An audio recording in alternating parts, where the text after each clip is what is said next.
So we're video casting. Okay. Not just podcasting, so I'm supposed to look. You're supposed to look good. Yeah. Yeah. Which, good try. Yeah. I thought I was just going to be heard, not seen. This is huge for us, Alex. We're video casting. Awesome.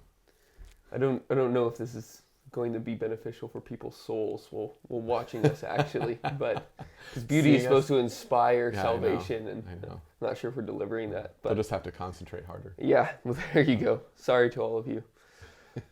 No, I wanted to have this conversation about virtue. And the reason why I wanted to have this conversation about virtue is because Andrew Willard Jones, our buddy, recently defined politics, or to do politics, as to engage in making people virtuous. And so, in other words, our social order should be an order that enables, readies, prepares, achieves, helps us to achieve, rather, salvation. That it is something where God is welcomed to do supernatural work in us, that we might have a supernatural end in Him.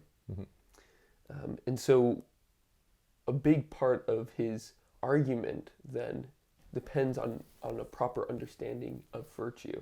Right. And I know that you teach virtue ethics, that we've had a lot of conversations about it, and there's a big debate that's actually happening around virtues, and particularly kind of an Augustinian versus a Thomistic versus a Franciscan understanding of the virtues, what they are, how they differ, which view is correct. Are the views actually different, or are they actually all the same? And ultimately how it relates to this political vision. And ultimately how it relates to the political vision. Yeah.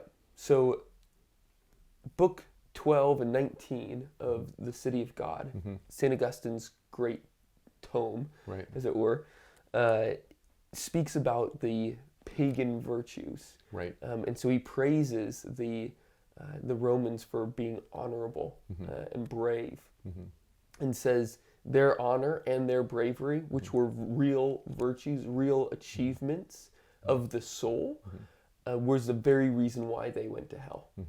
Because sure enough, it was nothing less of admirable that a mother was able to release her son into the army, that she was giving him up for a greater good. But the greater good was no good at all. It was no supernatural good. Some could argue that it was a human good, because it did breed tranquility, a tranquility of order. But ultimately, it distracted the Roman citizens from the proper end, which was life eternal with the Holy Trinity. Right. And so this is sometimes gotten some because people want to say, wait, my neighbors down the street, Bob is really patient with his kids, like genuinely patient, like profoundly patient. A real excellence of character. A real excellence of character. Absolutely. And so how do we deal with that? Right. And so a number of Thomists, and the debate goes back and forth with them, would want to say, well, actually, they do achieve real perfecting virtue. And for Thomas, he makes this distinction between infused virtues and acquired virtues. He also makes a distinction between those two in the gifts of the Holy Spirit. And I wanted to first talk a little bit about Thomas's understanding of these virtues. Right. And then before seeing how those are, how this debate, which is really raging throughout all the medieval universities about what are virtues, comes together to be summarized by Blessed Duns Scotus, which, kind of spoiler alert, is a bit of a return to the Augustinian model. But in certain ways, I think it is. Yeah, with some innovations for sure that are different and new. And I'll just say this again to kind of tie back everything we're doing to the political discourse, is that the conversations about virtues are, in a very real way, the dispositions of soul that, as St. Maximus the Confessor says, allow for God to be written on one's heart. And so it directly has to do with our salvation, while at the same time when virtues are manifested, these dispositions in our soul are manifested, it has to do with loving neighbor. Right. So it is political inherently. I think that's so interesting that the current interest in the proper political order and how that is going to work and how that relates to the moral order and virtue, right, is now like a raging debate. And like you said, that was the big debate back in the Scholastic era. To me, that's a really positive sign that we're moving in the right intellectual direction, because I see the whole Scholastic era as sort of the apex of faith and reason, where faith and reason were working together in an amazing harmony. And I don't see anything comparing to that in any other phase of history and anywhere else. So I'm really glad that we're back to that key issue. And their key issue, as you said, was, so we've got this classical view of virtue kind of represented by Aristotle especially, but then we have this Christian view of virtue represented by Augustine. So how do these things go together? And so you had different scholastics that were trying to put them together. Sometimes one commentator calls that the reconciliation project. How do we reconcile these two authorities now? And then you have other people that aren't as concerned about that reconciliation project, so maybe not as concerned as of making sure we get all the Aristotle we can. For the Franciscans, for example, they didn't want to get all the Aristotle they could. They wanted to get all the Aristotle that was useful to their theological projects. So he was a great philosophical aid, and he was the philosopher, but he's not something they were interested in maximizing, right, the use of. Yeah. Interesting. But that's cool. It's the same debate. Yeah. I think that's an interesting observation to get started with. Well, it gives me a little bit of hope. Yeah, so exactly. I look at the medievals, and I think they were the pinnacle of intellectual nuance and analytical rigor. Oh man, I just thought we'd never really get back there. We probably won't get back there. I mean, that's partly why we're up again with these same debates, but we're turning to them. Yeah. Wisdom is everlasting, so it's in every age. We got to find it. It's out in the streets speaking. We just have to listen. So let's turn to Thomas first. And can you break down the different categories of, or how he conceptualizes the virtue? Maybe a definition, his definition of virtue. I mean, I think he takes a virtue to be a disposition, right?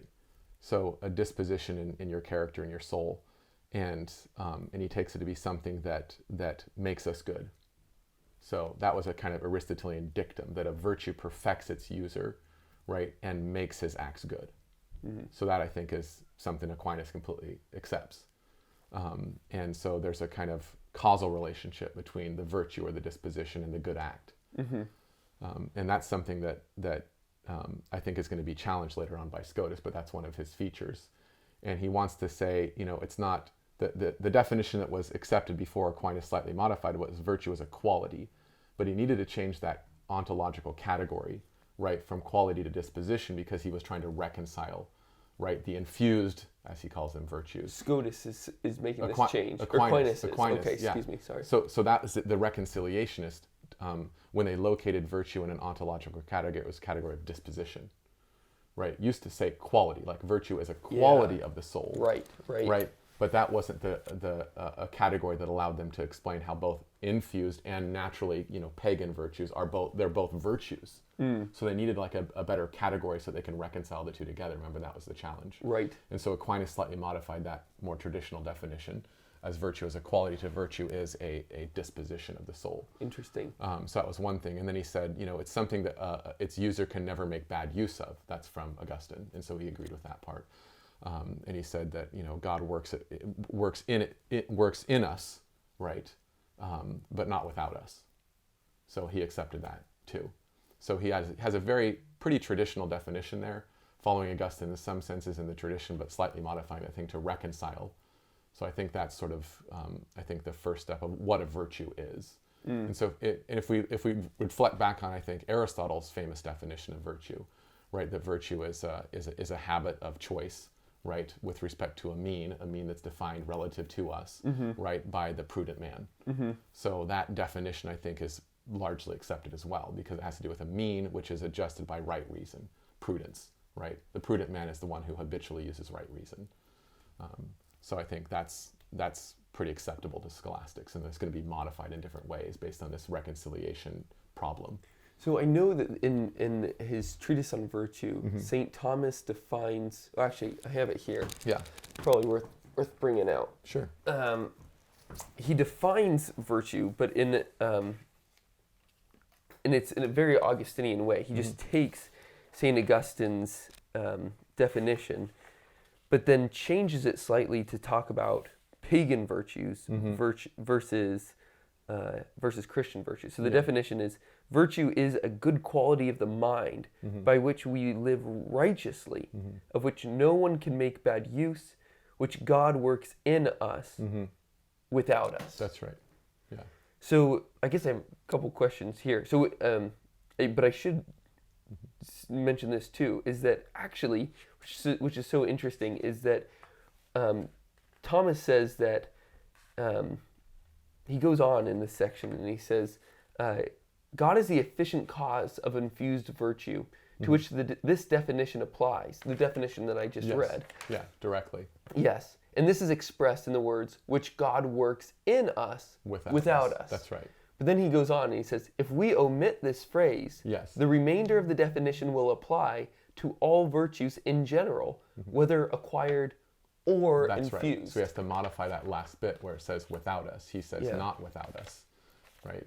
So we're involved, so to speak. Yeah. Yes, but so we're involved, but involved when it comes to acquired virtues. That's right. So maybe can you help us a little bit first with thinking through the difference between acquired and infused virtues? What is the big difference between the two of them? So the naturally acquired ones are when we make choices over and over again, we acquire a habit. Just like if you go brush your teeth every day, you get the habit of wanting to brush your teeth when you wake up in the morning, and that helps you brush your teeth again, right? So then you're a good toothbrusher.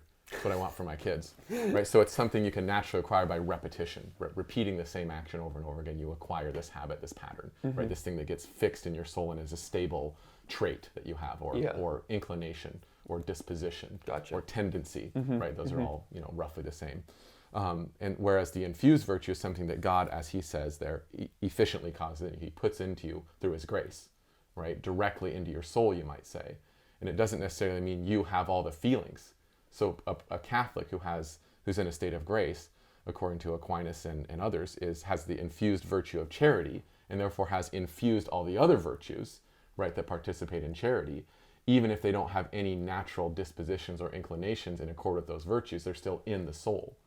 So that's why a person in a state of grace can still feel like, lusting, right? Even though they have, right, the virtue of charity, temperance, and all the other virtues infused that are connected to charity, right? They don't necessarily have the acquired feeling, right, associated with it in their soul. Okay, so then infused virtues thus are a kind of almost a catalyst for acquired virtues. Yeah, in that it should way. be. Yeah. Yeah.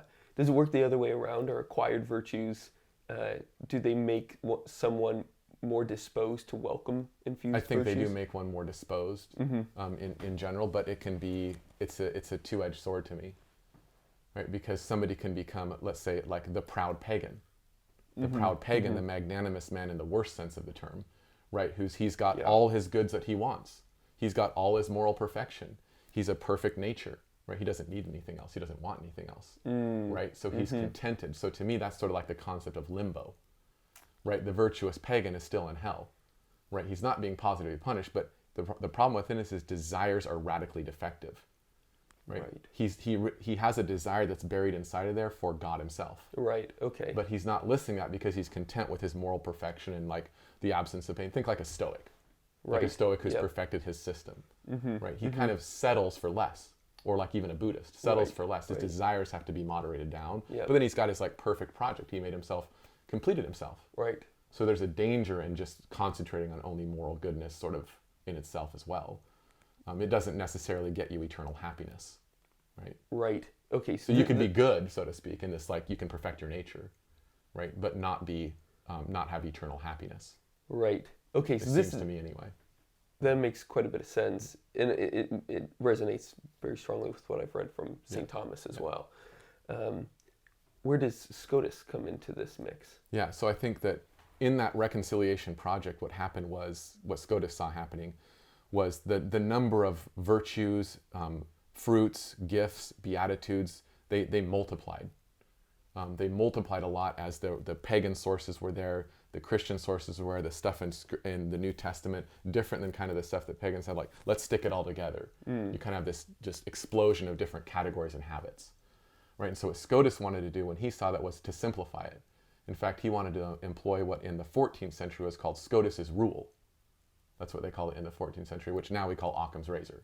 Wow. Scotus invented that. You know, as a side tangent for a moment, we conflate Scotus and Occam so often. Yeah. We often say that Scotus laid the foundations on which Occam stood. Yeah.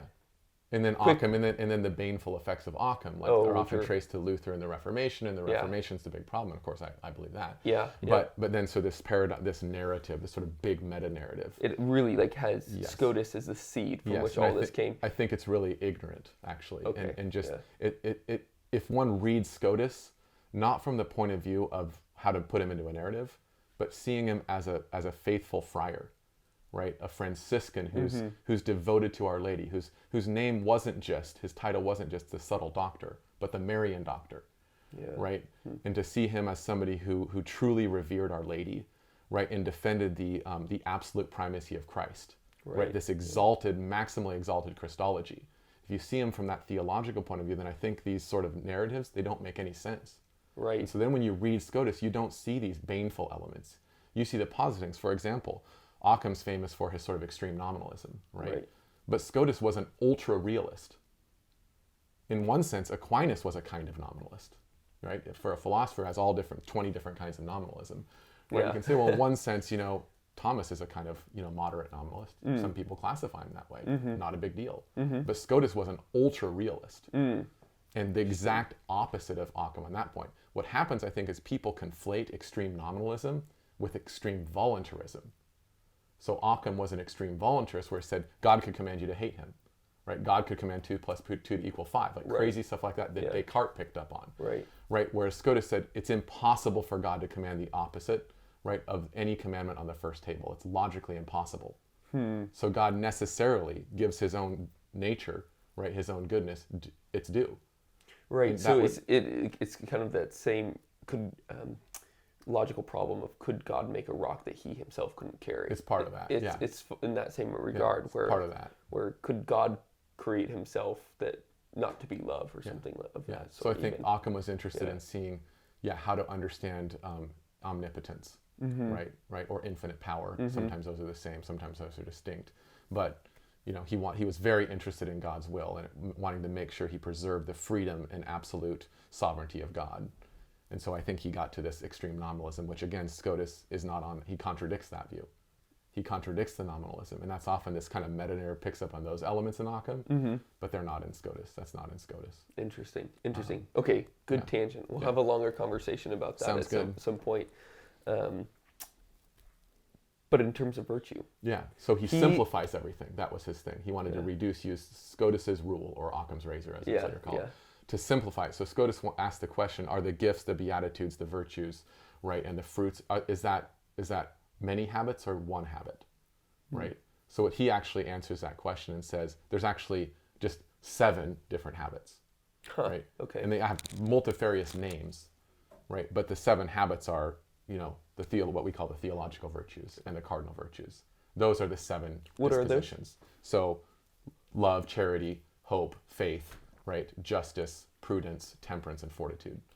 Okay. So those famous 7, okay? Yep. Those are all the habits, right, that perfect a human being as a human being. And these other ones, like the fruits and the gifts and the beatitudes, those are just different names for these 7 or combinations of those. And Scotus painstakingly reduces, right, simplifies those lists and says these are really these, but they're called this because Scripture's talking in this language and has this image and this sort of thing, and he kind of walks through the whole thing step by step. But that's his project, is to reduce those. Whereas Aquinas, for example, he adopted the 4 cardinal virtues as acquired natural virtues, right, that like pagans could get. Okay, and then he had the infused virtues, which were 3: faith, hope, and charity. But then he said there's also the infused cardinal virtues. So now you've got 2 sets of 4 that have the exact same names, right? Justice, prudence, fortitude, and temperance. But one set's infused and one set's acquired. And then you've got all the fruits, which are also different. The beatitudes, which are different. So Aquinas is one of those reconciliationists who multiplies his ontology a little bit to try to get what he needs. Whereas Scotus says, I don't need to multiply my ontology. We should prefer simplicity if we can explain things otherwise. Right. So Okay. we shouldn't multiply categories or kinds if not needed. If I hadn't read up on this, I think my head would be spinning a Yeah. little bit on this. So I think everybody listening, viewing, would probably appreciate the simple view, Yeah. just on its Yeah. own. But but just to give credit where credit's due, Yeah. there is this attempt for Thomas to say, yes, those pagan virtues are real acquired virtues. Mm-hmm. They are well, qualities, I guess, was Yeah. what he says. Yeah. The dispositions Yeah, must come with dispositions. Scotus. Yeah. Or No, does he says dispositions. He was that quote you gave Yes. was the classical definition that he that he received. Okay. So he's going And to then he gloss changes quality as a disposition when he explains it and gives Gotcha. the analysis. Okay, that's Yeah. helpful. Thank you Mhm. for correcting me. Yeah. For correctioning me? Yeah. Yeah, that was whatever. A new category, but we yeah, needed it. Yeah, we needed that. Yeah. So he takes this, recognizes the dispositions of the disposition of prudence, Yes. justice, temperance, fortitude as real dispositions. Yes, in the soul. Yeah, which will make human life better than if you do not have Yes, those. it will perfect the person. Yes. Right. And So they perfect the person, the human. if they're united. So here's another side of it. If Mm-hmm. they're, so he makes the distinction between acquired virtues that are united Mm-hmm. and acquired virtues that are not united. Yes. And if Loners. loners. Yeah. So think here of the bravery of the Nazi Mm-hmm. SS soldiers. They had real bravery. Right. That was a real disposition of soul. Right. Like that was truly a disposition of fortitude. When you see To danger, have the you proper confidence in face of fear. yes, so that when you see something dangerous, something that you fear, you still go forward. Right. The SS soldiers had that. Yes. But it was a lone virtue. It was not united to the others, and therefore satanic ends emerged from what they did. Yes. Yeah. Now, if they had that united to the other virtues, those would look more like that magnanimous man, perhaps, who is not slaughtering millions of people, who is perhaps benefiting his neighbor in at least a tangential way that people look up to and honor. Yeah. So as I understand the distinction you made, what Aquinas would say, who endorses the unity of the virtues thesis from Aristotle. Remember, Aristotle said that you can't perfectly have justice, temperance, and fortitude without perfectly having prudence, and you can't perfectly have prudence unless you perfectly have those other three. So you can't perfectly have any acquired virtue unless you have all four. Right. So that so the way Augustine and following him Scotus would put it, it's like you get the virtues all of a sudden on this view. You can't slowly get a virtue. You just all of a sudden get these real virtues. It's like, as Augustine said, it's like emerging for a breath of air out of water coming up from underneath the water. Right? Like suddenly you get a breath of air. Right? And so there's other things that you call loner virtues. As I understand Aquinas, and I could be wrong, I'm no expert, but those loner virtues are not really perfect virtues. No, they're can't not. be complete or perfect virtues. No, he literally they're like, calls them imperfect. they're like pseudo virtues almost. Yeah. He says that they're not imperfected. necessarily bad things, because they are the exercise of that person's reason, right? But the person's exercising reason in their whole life, the narrative of their life, in a way that isn't making them good. Yeah, It certainly isn't making them happy. Certainly. I guess the way of thinking about it is that because virtues are just these dispositions in the soul, they're not actions themselves. No. So, in other words, having the virtue of fortitude is not having the action of bearing a sword in the midst of battle. That is a result of having the virtue of fortitude. I think that's a really important distinction between Thomas, as I understand it, and Scotus. Okay. So another dictum that often scholastics discussed was that virtue perfects its user, right, and makes the act good. So Scotus agrees with the first part of that, right, that it perfects the user, but he radically opposes the second part. Okay, so this is Whereas really Thomas accepts both of those parts. So it has to do with the second one is the one that's the disputed one, right, between those two. the second part being The second part being that it makes the act good. So Right. the virtue is what makes the act good. So somehow causally involved in making the act good. So now we're going to kind of transition the conversation to Scotus in relationship to Augustine and seeing how he carries on, where he makes the same foundational starting place as Augustine and carries on in the distinctions. But before we make that transition, from my reading of St. Thomas and dabbling in the secondary sources, I want to say that Aquinas is scratching at some of this. Maybe not all of it. Maybe he would say that he properly disagrees. But we have to realize that St. Thomas was, especially his Summa, was laying the foundation of all topics. So he's not getting into the dirty details of every single thing that he's doing. There's a limit to the analysis. He said it's for beginners, remember? Yeah, exactly. Even though all of us who are beyond beginners, it's still plenty for us. Yeah, yeah, no kidding, right? So we want to take him for where he says that he is at. You know, he's laying the foundations for beginners to then build on what he's doing. And I think that Scotus, again, from my read, maybe it's charitable or incorrect, but I do think it's actually right. That Scotus is actually taking the different parts that Aquinas has laid out for him, better arranging them to get to a conclusion that I think ultimately Thomas, had he been alive at that time, may very well have agreed with. Could have, yeah. Could have. I mean, he definitely agrees with certain things that Scotus teaches, like the Immaculate Conception. He's definitely having agreeing with Scotus on that, for example. And other scholastics that didn't at that time believe that. I mean, Scotus was the lone defender in one sense, I mean, the minority position. Yes, and now we praise the Blessed Virgin as the Immaculate. Absolutely. So I think the place to start is with this quote from On Christian Morality from Augustine. Do you mind bringing that out? Yeah. Grab that. So I think this is a key difference, because what Augustine wants to say is that the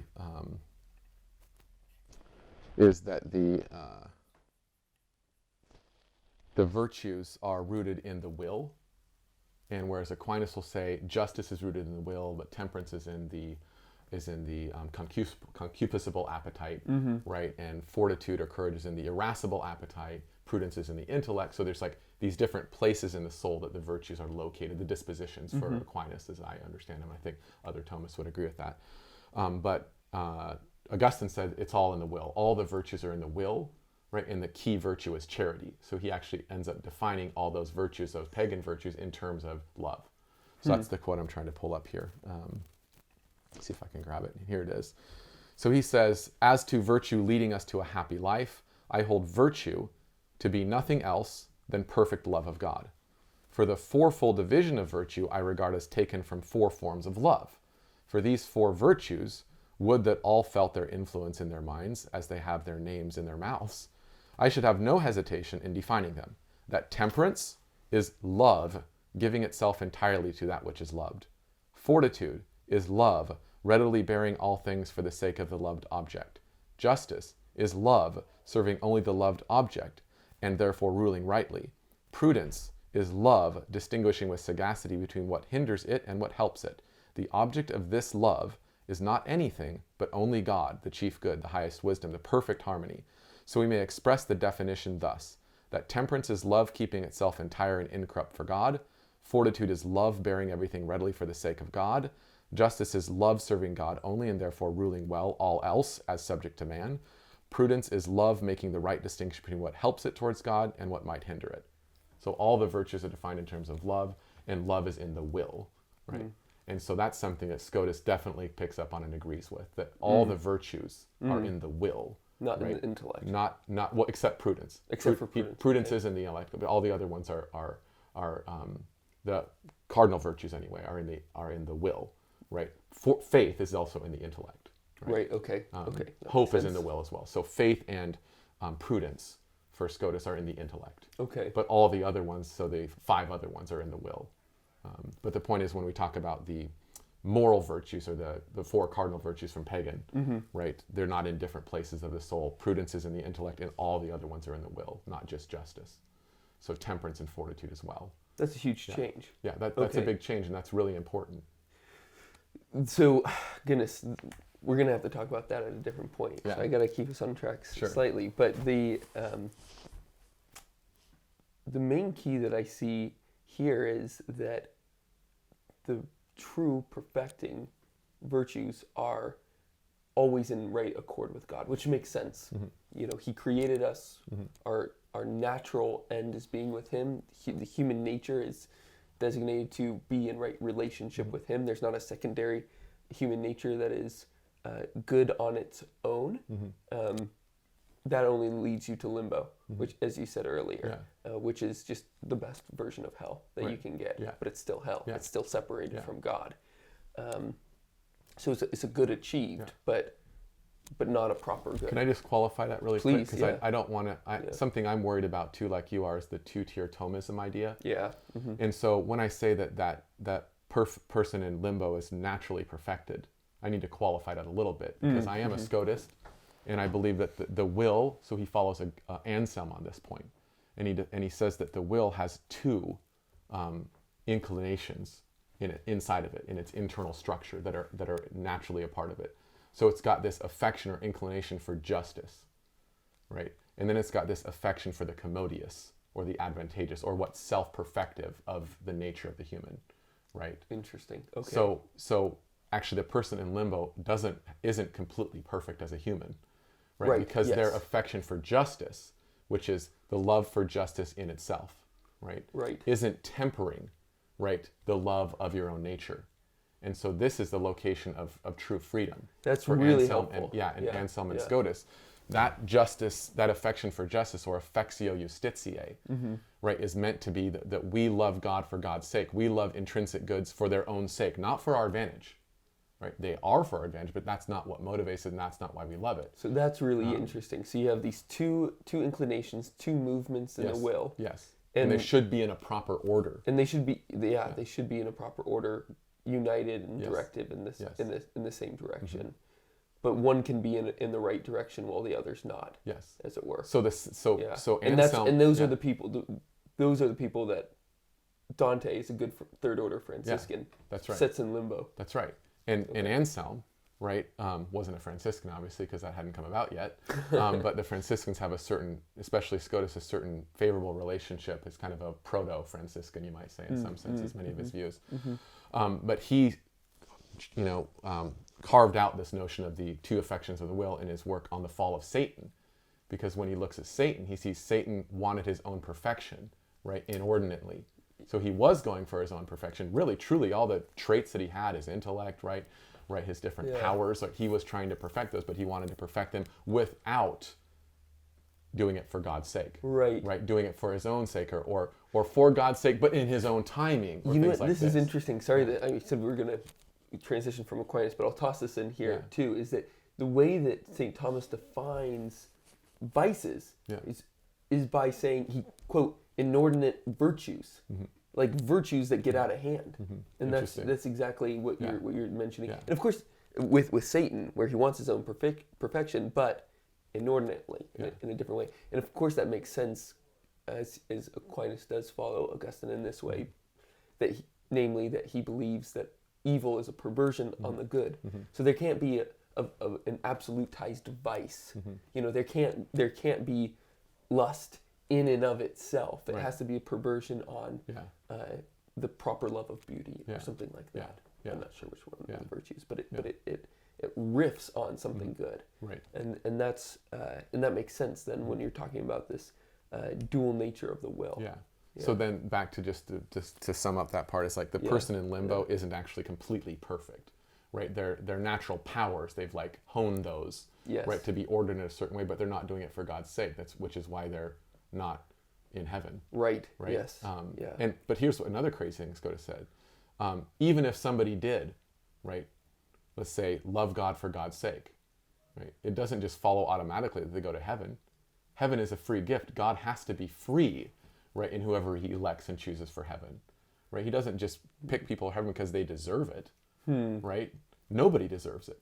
So his acceptance of someone, right, is what then makes him underway to have a relationship to then make them worthy, right? Something that really truly does please him, and he chooses to be pleased, right? And then makes it fitting. So it's not the Protestant Lutheran view, right? That, oh, your nature's just kind of garbage, and he puts, snow over the top of it, You make it white as snow, Yeah, right? So it's not that there really is that notion of... It's not really making it white as snow, it's covering it with white snow. Exactly. But in this view, it's actually turning it as white as snow. So I think that's a profound point too, that even if somebody loved God for God's sake, naturally, in other words, this affectio justitia was active, right? It doesn't follow that person's going to heaven. Heaven is infinitely higher. I love the picture in Dante, right?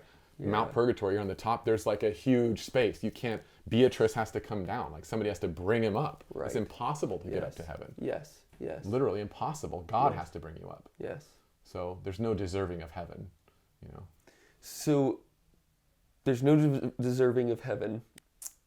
Heaven is achieved by this perfecting of man to become in right relationship with God and with neighbor. Formation of virtues is essential in having God written on your heart and being able to then take God who is written on your heart to your neighbor in the actions that manifest themselves from the dispositions that you've cultivated and that God has infused in you. There's a big part of Scotus that we haven't touched on yet, and I just want to touch on it quickly, but I think it's monumental, and it makes a lot of sense of some of the complexity of Aquinas and some of the more perceived almost recklessness of Augustine's view that seems reckless but also seems right, and by naming that you can cultivate dispositions in your heart that don't enable you to get to heaven. Right. And Scotus's move here, chess maneuver here, is by cheapening virtues. That's one way you could put it. Yeah. So can you describe that for us? So I think that commonsensically we think, like you gave the example of the patient neighbor who's like patient with his kids. He might be kind of an angry person though when he deals with, merchants or something like that. Sure, yeah. So but we might say that's really a virtue. So that's why Scotus, I think, sides with common sense and does not defend the unity of virtue, right? Yeah. And he actually says, he goes even further and says every virtue, right, could be perfected all by itself. A lone virtue could be perfected all by itself. Yeah. Right? And another thing he does is, so he denies the unity of virtue. So we can allow the common sense view that, no, that really is a virtue. It really is an excellence of character. Right? But that doesn't say yet anything whatsoever about whether that person is really loving God for God's sake. Right? That's a whole other thing. Yeah. And another distinction I think he makes it, as so we could say it as he cheapens, virtue, right, or virtues of character, is, and again, that's just being provocative, but not really cheap. They're not cheap, but you know what I mean. He separates moral goodness from happiness. So he agrees completely with Augustine that the only happiness is everlasting eternal happiness. Everything else isn't happiness, right? But that's not. He separates that from good. So you could be completely morally good, right, and not be happy. And I think that's also sides with common sense. Common sense. We have all these examples of people that seem to be good and they try to be good and honorable, even when they're not happy, and we praise them because they're choosing to be good for good's sake. Yeah. Right, and that doesn't lead. So we think commonsensically there's a distinction between being happy, right, and being good. And so somebody could have these civic virtues, as Augustine called them, or imperfect, as Aquinas called them, or just Scotus says they're just virtues. They really are virtues, right? But that's not what makes an act good, right? And the goodness of an act isn't what makes you deserve or have happiness in heaven either, right? So he emphasizes the freedom of God and the freedom of the individual, right? The freedom of the will. So I think these virtues are great, and we should try to have them. As Augustine said, they make us more deserving, if we're Christians. They make us more deserving of the gifts we've been given, right? But not only that, it's us following the natural law. If we follow the natural law, in other words, right reason as promulgated to us, right, then we're going to develop virtues of all sorts. And so the more we encourage virtue in our society, right, no matter how we make of this metaphysical dispute, everybody, I think, in Augustine, Aquinas, Scotus would say right reason, right, is God's promulgation of the law, right? And when we use right reason, that makes us ordered, right? The different parts of us, whether we are like Aquinas and we locate those in the different parts of the soul, or we're Scotus and we locate it in the will, I think the upshot's the same. in a political order. We should encourage these virtues because they encourage the right use of reason, which is the obedience and sensitivity to what is in fact God's law, whether people recognize it as God's law or not. It is de facto his promulgation of the law to us. Wow. And so that's how I see the importance of virtue, is it upholds right reason as the guide for everything, right? And prudence is in the intellect, and that's right reason, right? And then faith is connected to right reason, right? Faith and reason go together. And so I think that you ask whether it disposes us, right? Moral virtues. Well, to me, it's not so much the moral virtue, the habit that disposes us to choose God, as much as the right reason that gave rise to the habit in the first place. It's that is us listening to our conscience, right? The voice of God. It's that we're sensitized to, right? When we're being virtuous and we're going for virtue. That was worthy of a proper Franciscan subtlety right there. That distinction you made. That was nice. Cool. I'm glad. Yeah. Okay, 2 last questions. First is that we're having this conversation on virtue ultimately to fill what I see as a missing piece of this marvelous article or argument that Andrew's putting forward. That politics is ultimately about engaging in the formation of virtue, or making people more virtuous. So the first question that we have in filling this minor hole is asking, what are virtues? And that's what this conversation is. Another conversation that we'll have is, how do you acquire virtues actually, which will be which will make it more obvious how this conversation revolves around the discussions that New Polity has been having around the social order, around politics. So it ultimately will come, can the state actually help us to acquire virtues? Or is that best done in families? Is it only done in families? Is it only done personally with neighbors, cities? Or can it be done at an impersonal, technocratic level? If not, why? So that's where we'll get to next time. I look forward to that one. That sounds like a good one. Yeah, no, I think it'll probably be more interesting in many ways, but this is just the necessary building block. So, it really takes us sitting down for a moment and asking, do we have the virtues or what are these virtues? What it really forces us to do, let me try that again. What it provides us is the lodestar to which we're shooting. What is it that we're trying to acquire? And these virtues are dispositions of soul that enable us truly to love God, and then to be ready to actively love. And I think that the Scotus point, I know that was kind of your conclusion, but I just wanted to add one more thing. Yeah, please. I think Scotus's emphasis on the will, right, and the freedom of the will, following Augustine in that regard, I think it is the key, because the point of virtue is to sensitize our will, right, to what's right, to what's good, to what's true, to what's beautiful, to God, right? That's the whole point, right? That's where virtue comes from, and that's what virtue's for. That's its beginning and that's its end. So this is the importance of virtue. Yes, it has to do with the sensitization of our will, so that we truly love, that's a will act, of our neighbor, and love God for his sake. And I think that is all about the will.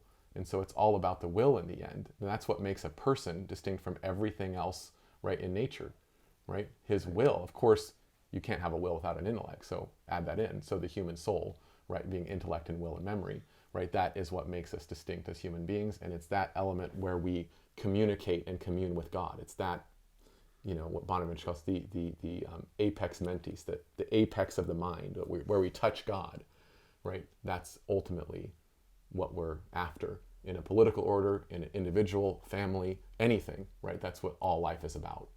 So, yeah.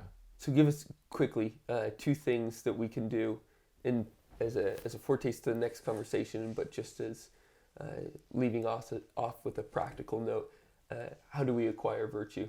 Quick couple things we could do.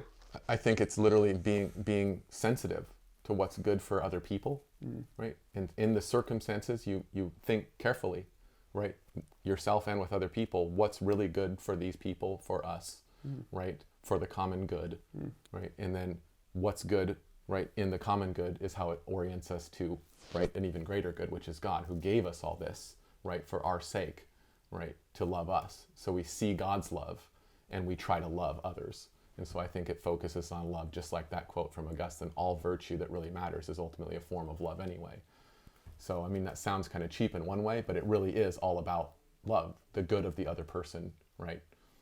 So that's what I would add on. So those are the things, stopping and considering the good of the other person and the good of everybody in your city. Yeah, and it is a consideration of good, and that requires reason. I think love gets cheap, right? Like oftentimes I teach my students, I say, never use cliches, like what's the harm of two people that love each other?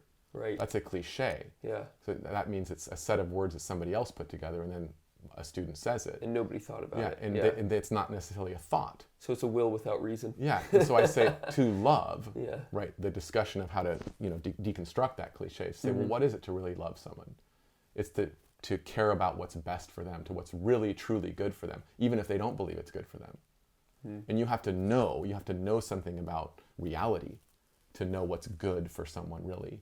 And then you have to have the confidence to do it, even if it's against their will. Like if you're a parent, you have to do things against the will of your child for their good. Right. And it's not easy. I mean, that's why we have a whole list of, spiritual acts of mercy. And some of those involved going against what people want you to do to them. But it's for their sake, and it's actually merciful, loving for them. So I think that's the reason element, right? That we have to think carefully about what's good, and we can only know that if we know reality, truth. Yeah. Right. So Integration love of all means, truth. yes, exactly. Yes. Yeah. We're ultimately, and so to get to this lodestar, it's ultimately, of course, the beatific vision. That's right. And the virtue is, and the acquisitions of virtues are stepping stones on that way. Exactly. Yeah. Help us see. Yeah. Right. And they actually bring the beatific Yes. vision down into our souls as well as our souls are lifted up. That's exactly what Augustine says. Yes. That's what virtue gives us, the hope of happiness. Yeah. That's all we can get. That's his famous Happiness being eternal. Yeah, eternity the only with real God. happiness. Yeah. Eternal, everlasting fulfillment of all of our natural bodily powers and soul powers, right? The perfection of those for eternity. And so all we can get on this side of earth, on this side of heaven rather, is the hope of that. And the pagans are full of folly, he says. The folly of the pagans was to think we could be happy this side of heaven. That's crazy. Yeah. You can never have that, right? So then we should always have in the end hope for this state that God has prepared for us, the mansions, right? The beautiful fellowship of the saints and angels, right? Being up in the heavenly courts where Our Lady reigns as the Queen Mother and Jesus Christ, right, is there as the King, right? And we are in that vision itself, in that reality itself, right? How can we end with anything better than that? Thanks, man. Yeah, you betcha.